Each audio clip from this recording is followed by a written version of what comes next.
I'm a feminist, and I'm proud to be a feminist. And a lot of what you say. That's okay. I'm sure they'll cure you soon. No. There's chemotherapy for that. No.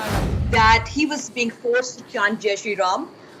But the police charge sheet mentions only 3 Muslim journalists and 3 Muslim activists. So I'm still trying to understand, but it's not surprising. The brazenness is unmistakable, but this is not surprising. No! God, please, no! नमस्कार देशभक्तों, welcome to nuts explain. तो पहले आपको जो clips दिखे उनको देखकर आपको तो आइडिया हो ही गया होगा कि ये वाली वीडियो किस विषय पे होने वाली है। वीडियो के अंत में मैं आप लोगों को एक स्टोरी भी बताऊंगी जहाँ पे फेक फेमिनिज्म की वजह से सोसाइटी में कैसा नेगेटिव इम्पैक्ट पड़ता है उसका आपको पता चल जाएगा। Nuts Explained।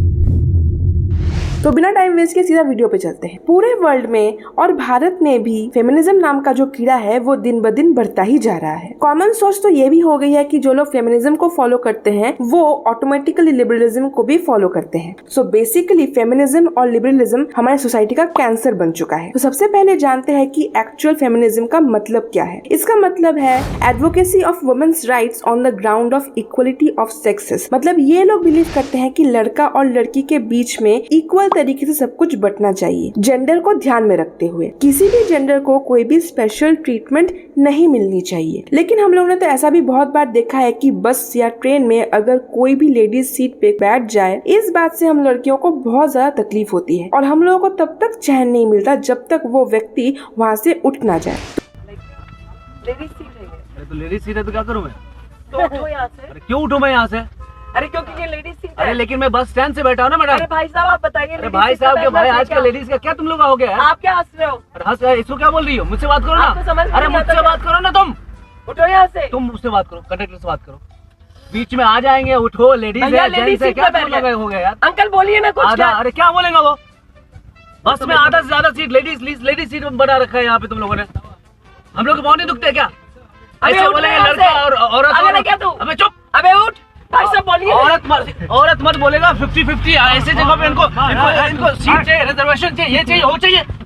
तो ये एक लाइव एग्जांपल है स्यूडो फेमिनिज्म का। इस वीडियो में हम 4 तरह की स्यूडो फेमिनिज्म के बारे में बात करने वाले। पहला टाइप, ये लोग जो होते हैं वो बहुत बड़े बड़े और डिफिकल्ट इंटेलेक्चुअल वर्ड्स यूज करते हैं। ये लोग यही सोचते हैं कि ये सब डिफिकल्ट और लॉन्ग वर्ड्स एक सेंटेंस में यूज करके अगर बता पाए तो ही वो रियल फेमिनिस्ट बन पाएंगे। लेकिन अगर आप उनसे पूछ लो कि फेमिनिज्म का डेफिनेशन क्या है तो वो पेट्रियार्की से शुरू करके इक्वलिटी, इक्विटी, वर्क स्पेस में जो होना चाहिए सब कुछ आपको बता देंगे। लेकिन एक्चुअल फेमिनिज्म क्या है वो इनके लिए डिफाइन करना बहुत ही मुश्किल हो जाता है। फेमिनिज्म अगर मतलब एक तो हम फेमिनिज्म बोलते रहते हैं, it's actually a very wide spread sort of historical set of movements. It's quite diverse. उसके अंदर बहुत सारे आपसी कॉन्ट्रडिक्शंस हैं, कॉन्वर्सेशंस हैं। वो फिलॉसफी एक बहुत बड़ी फिलॉसफी है। और ये लोग ये भी ठीक से नहीं बता पाते कि आखिर इनकी फाइट है किस कारण। तो simply they are just frustrated. दूसरा टाइप है सिक्स सेंस। यहाँ जो लड़कियां होती हैं उनका सिक्स सेंस बहुत ही ज्यादा स्ट्रॉन्ग होता है। उनको अपने घर, ऑफिस, बाजार, दुकान, मॉल, हर जगह पे सब कुछ और हर चीज सेक्सिस्ट नजर आती है। टीवी के एड से शुरू होकर बच्चों के गेम में भी इनको हर चीज सेक्सिस्ट ही लगती है। इनकी जो दुनिया है उनमें सिर्फ 2 तरह के लोग ही बसते हैं, एक जो सेक्सिस्ट होते हैं और दूसरे जो सेक्सिस्ट लोगों से प्रेरित होते हैं। तीसरा टाइप है hater. This women just hate man. अपने फादर, अपने फैमिली या अपने भाई को छोड़कर दुनिया के बाकी सारे मर्दों से इनको नफरत होती है। ये वही लड़कियां हैं जो अपने आप को सही प्रूफ करने के लिए किसी भी हद तक जा सकती हैं। मेल की भूमिका को अपने लाइफ में रिड्यूस करने के लिए ये कुछ भी कर सकती हैं। अभी एक रिसेंट डिबेट में ये पता चला है कि एक फेमिनिस्ट एक मेल स्पीकर को ये कह रही थी कि मेल की जरूरत उनके लाइफ में है ही नहीं। अगर बच्चों की जरूरत पड़ी तो वो डॉग स्पर्म यूज कर लेंगी। Oh my God! Last but not least the internet type. ये लोग जो होते हैं वो हमेशा इंटरनेट पे वॉर के लिए तैयार होते हैं। ये लोग एक प्रोटोटाइप बना के रखते हैं कि कैसे एक ही आर्ग्यूमेंट को बार बार यूज करके किसी भी वॉर को जीत सके। यहाँ भी एक प्रॉब्लम है, उनका फेमिनिज्म का जो आइडिया है वो एकदम फेक है। अगर आप इन लोगों के पास अपनी रियल लाइफ की कोई प्रॉब्लम लेके जाएं तो आपको ये ओपनली कह देंगे कि ये आपकी खुद की प्रॉब्लम है एंड उसे आपके प्रॉब्लम से कोई लेना देना नहीं है। जितनी भी औरतों की भाईचारे की बात इनकी होती है ये सिर्फ इंटरनेट पे ही सीमित होती है। एक्चुअल में they do not give a fuck about the females. I'm the one who works late. Hell, I'm even more qualified than he is. Yeah. I don't care.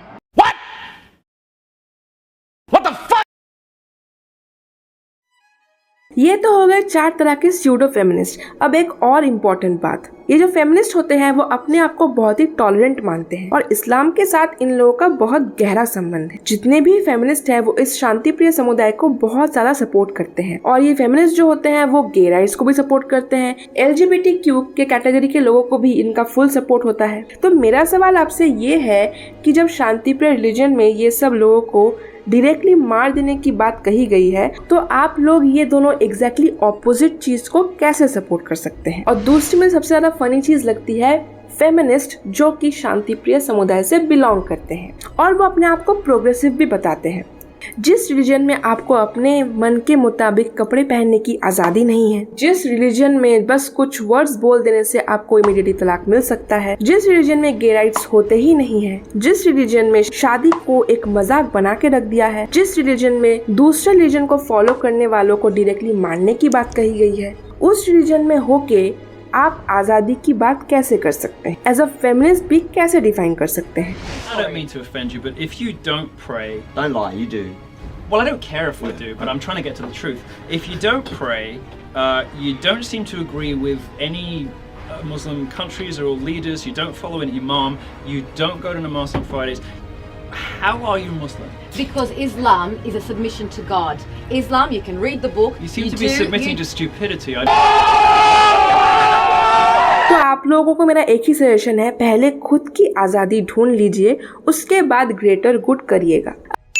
अब मैंने जिस स्टोरी की बात आपसे कही थी वो बताती हूँ। बंगाल के कोलकाता में कुछ साल पहले मेट्रो के विभाग ने एक डिसीजन लिया था कि मेट्रो का जो फर्स्ट एंड लास्ट कंपार्टमेंट होता है उसको सिर्फ लड़कियों के लिए वो लोग रिजर्व रखेंगे और बीच में जितने भी कंपार्टमेंट है उनमें लड़का और लड़की दोनों चढ़ सकते हैं। लेकिन ऐसे ही एक दिन जब ट्रेन छूटने वाली थी तो एक लड़का लास्ट कंपार्टमेंट में चढ़ गया और उसके बाद ट्रेन में सारी लड़कियां थी, उन सब लोगों ने उनको बहुत ही हरास किया, बहुत गालियां भी उनको पड़ी और उसके बाद मेट्रो ने डिसाइड किया जो रिजर्वेशन उन्होंने किया था उनको कैंसिल करना पड़ेगा, नहीं तो सीरियसली कोई इंजॉर हो सकता है। सिंपल सी बात ये है कि जो फेमिनिस्ट होती है ये बहुत ज्यादा कंफ्यूज होती हैं कि आखिर में उनको चाहिए क्या। कभी वो स्पेशल राइट्स मांगती हैं, कभी वो कहती हैं कि नहीं सबको इक्वल ट्रीटमेंट मिलना चाहिए, कभी वो ये कहती हैं कि सब लड़कियों को अपने मन मुताबिक काम करने की आजादी होनी चाहिए और कभी अपने ही बात से पलट कर अगर कोई लड़की राइट विंग को वोट दे दे या तब वो उनके लिए दुश्मन बन जाती है। अंत में मैं यही कहना चाहूंगी कि ये जो फेमिनिज्म का कॉन्सेप्ट है वो एक वेस्टर्न कॉन्सेप्ट, क्योंकि भारत में एंशिएंट टाइम से ही हर जगह देखा गया है कि महिलाओं का एक बहुत महत्वपूर्ण रोल रहा है। मुगल इन्वेशन होने के बाद ही जितने भी रिग्रेसिव ट्रेडिशंस थे जैसे कि सती, कन्फाइनमेंट विद इन होम, ये सब शुरू हो गए। लेकिन उस वक्त में भी हमारे देश में हम लोगों के सामने रानी लक्ष्मीबाई, अहल्याबाई होलकर, रानी चिन्नम्मा जैसे एग्जाम्पल्स हैं जो कि ब्रेवरी की प्रतीक मानी जाती है। और अभी इस वक्त यहाँ जो महिलाएं हैं उन्हें भी अलग से फेमिनिज्म नाम की कोई प्रोटेक्शन की जरूरत नहीं है। अगर हम चाहें तो खुद अपनी लड़ाई लड़ सकते हैं। मेरा तो यही कहना है कि अगर किसी इंडिविजुअल में काबिलियत हो और आगे बढ़ने का डिटर्मिनेशन हो तो उसे कोई भी रोक नहीं सकता है, चाहे वो मेल हो या फीमेल। मुगलों के द्वारा हमारे सोसाइटी में कैसे चेंजेस आए, अगर इस बारे में आपको डिटेल वीडियो देखनी है तो कमेंट सेक्शन में जरूर बताइए। आज की वीडियो के लिए बस इतना ही, मिलते हैं नेक्स्ट वीडियो में। जय श्री राम।